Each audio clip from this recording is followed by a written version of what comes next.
আমাদের মেয়েদের নাকি সংসারে কোনো কাজই নেই। আমরা জানি খাই দেয় আর সারাক্ষণ মোবাইল টিভি। আর এই গরমে কাজ করে আজকে একটা শান্তির খাবার খেলাম। আসসালামু আলাইকুম। যে যেখান থেকে আমার ভিডিওটা দেখছেন সবাইকে জানাই শুভেচ্ছা। আশা করি সবাই ভালো আছেন। আলহামদুলিল্লাহ আমিও ভালো আছি।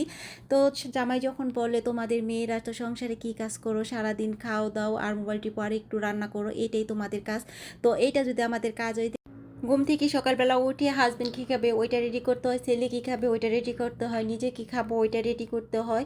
তো এরপর আবার এক বেসিন থালা বাসন পাতিলা সব কিছু এগুলো ধুতে হয়, ঘর মুছতে হয়, ফার্নিচার মুছতে হয়, সব কিছু ধোয়াদাই করতে হয়, মোছামুছি করতে হয়। তো এগুলা কি কাজ না? এগুলা কাজ করতে করতে তো সারাদিন এমনিতে চলে যায়। আবার রান্না করতে হয়, রান্না তো আর চারটিখানি কথা না, যাই রান্না করি তো সময় লাগবে, এটা একটা পরিশ্রম আছে। এই জিনিসগুলা হাজব্যান্ডরা, অনেকের হাজব্যান্ডরাই বুঝতে চায় না।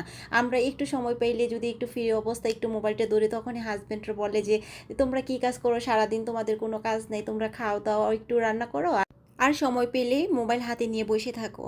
সকালবেলা ঘুম থেকে ওঠার পরে আমরা মেয়েরা সংসারের যে মানে টেনশন নিয়ে থাকি, মাথার মধ্যে যে একটা আমাদের টেনশন থাকে, এটাই তো সবচেয়ে বড়, যে হাজবেন্ড কী খাবে, আমার ছেলে কী খাবে, ফ্যামিলি মেম্বার্সরা কী খাবে, মানে এগুলা চিন্তা করতে করতে তার সময় চলে যায়। এর উপরে পরে তো সংসারের যাবতীয় কাজ আছে, সব কিছুই করতে হয়। তো এগুলো আসলে সব প্রত্যেকটা হাজবেন্ডের বোঝা দরকার আছে যে একটা মেয়ে সংসার নিয়েই ব্যস্ত থাকে সারাক্ষণ। তার তো কথা বলতে বলতে আমি সকালবেলা কাজগুলো আমি করে নিচ্ছি। রাতের বেলা রান্না করছি তো চুলাটা আর মুছতে পারিনি। তো সকালবেলা ঘুম থেকে উঠি তারপর আমি চুলা মুছে নিচ্ছি। আর কাছের চুলাটা আমি মানে গরম অবস্থা কখনোই মুছি না। চুলাটা যখন ঠান্ডা হবে তখন আমি মুছে নিই। তো রাতের বেলা আর আমি মুছতে পারিনি। এজন্য আমি সকালবেলা ঘুম থেকে উঠে আগে মুছে নিছি। আর এই গরমের মধ্যে আজকে একটা শান্তির খাবার খাবো যেন শরীরটাও ভালো থাকে, পেটটাও শান্তি থাকে। তো আজকে আমি পান্তা ভাত খাবো।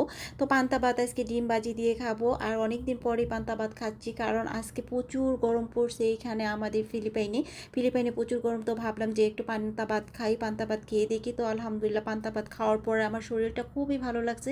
তো আমি একটু আপনাদেরকে বলবো যে এই গরমে আপনারা চেষ্টা করবেন পান্তা ভাত খাওয়ার জন্য। পান্তা ভাত খেলে শরীরটাও ভালো লাগে।